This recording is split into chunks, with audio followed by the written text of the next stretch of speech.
mungkin belum belajar sunnah yang benar ya. Kenapa harus berpecah-pecah? Mestinya tidak boleh berpecah-pecah, gitu ya. Dan kalau seandainya ini biasanya disebabkan karena dai-dainya sendiri ya. Banyak teman-teman kita, mohon maaf saya bahasakan. Assalamualaikum warahmatullahi wabarakatuh. Indonesia merupakan negara dengan mayoritas penduduknya beragama Islam.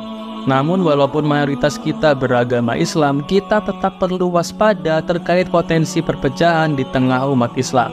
Karena jika perpecahan tersebut benar-benar terjadi, maka kekuatan ukhuwah Islamiyah kita akan melemah, sehingga kita akan mudah dikalahkan dan dihancurkan oleh orang-orang kafir.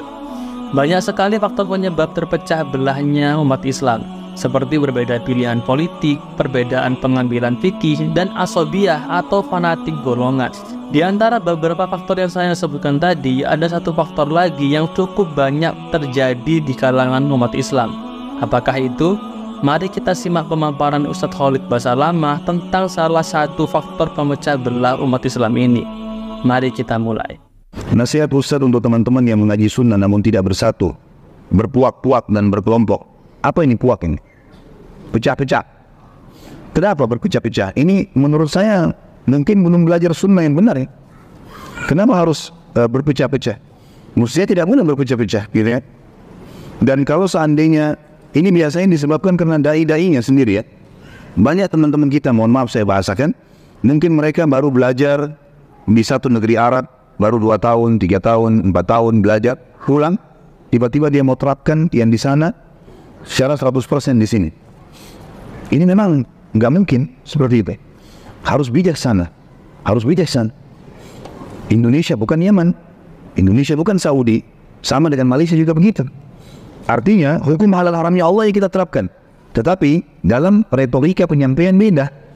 Di Saudi udah biasa sekali, kalau misalnya ada orang buat salah, kita datangin langsung.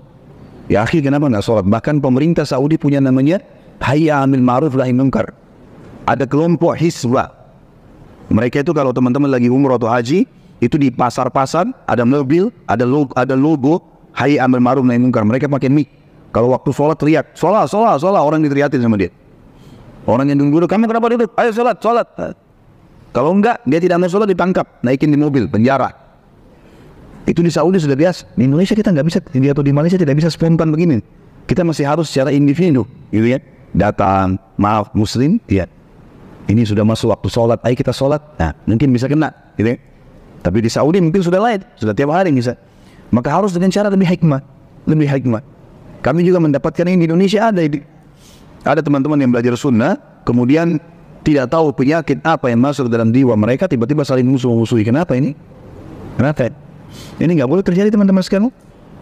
Mestinya orang kalau mempelajari sunnah harus lebih saling menyayangi satu sama yang lain. Sama halnya juga saya temukan ada teman-teman yang belajar sunnah, begitu ikut pengajian sunnah tiba-tiba mukanya abusan kontorira. Abus itu gini, tidak mau salam, tidak mau senyum. Ini dari mana ini? Senyum dengan muslim. Ada orang masih isbal, ada orang belum berada jenggot, itu kita senyum. Sambut mereka, oh ini saudara saya belum paham, ini target saya dapat pahala amal jariah. Bukan kita buang muka, bukan kita malah menghindar dari dia. Rangkul dia saudara tuh, datang ke rumahnya, jadikan dia sahabat, nasihati dia, bantu kesusahannya. Harus begitu. Nah kita sekarang aplikasinya kual, kita nggak terapkan ilmu itu. Saya ingin berbagi begini, ada teman-teman di daerah Jawa Timur ya. Ada di situ kebetulan tempat yang memang mereka suka ikut pengajian saya lah, binaan. Mereka cerita bahwasanya pada saat ada kematian, ada orang mati, maka teman-teman yang sudah mulai ikut kajian sunnah ini, mereka melakukan tunjukkan sunnah. Datang kepada sahibul baitnya, kemudian menyiapkan makanan, mengurus jenazah, mendoakan dan menyabarkan, sampai selesai urusan yang sesuai dengan sunnah, baru mereka tinggalkan. Masalah ada ritual-ritual, ada ibadah-ibadah yang dilakukan dan itu tidak sesuai dengan sunnah, mereka nggak ikut. Lama-kelamaan, masyarakat akhirnya bisa menerima dan memahami. Tapi kalau kita sendiri jauh dari sunnah, bagaimana kita bisa terapkan ini? Ya kan? Jadi saya mengajak teman-teman di sini karena saya yakin ini adalah tampiasan ya. Tampiasan itu berarti rentetan juga sama dengan di Indonesia. untuk semua penuntut ilmu, jangan sibuk untuk saling musuh-musuhi. Ini penyakit syaitan, ya, dari syaitan. Dan Allah menyebutkan tentang perpecahan ahli kitab sebelum kita. Dalam Al-Quran dikatakan bagian bainahum, iri dengki di antara mereka, sehingga ini mereka pecah belah. Ini nggak boleh teman, salah. Saling menyapa, ya, sama-sama sholat. Dari seluruh orang-orang awam yang masih belum faham, dirangkul, diajak, senyum, bantu, jenguk kalau sakit, dan seterusnya. Alhamdulillah, dari pemaparan Ustaz Khalid Basalamah dapat kita ambil pelajaran bahwa salah satu faktor penyebab terjadinya perpecahan di kalangan umat Islam adalah karena penyampaian agama yang kurang bijak.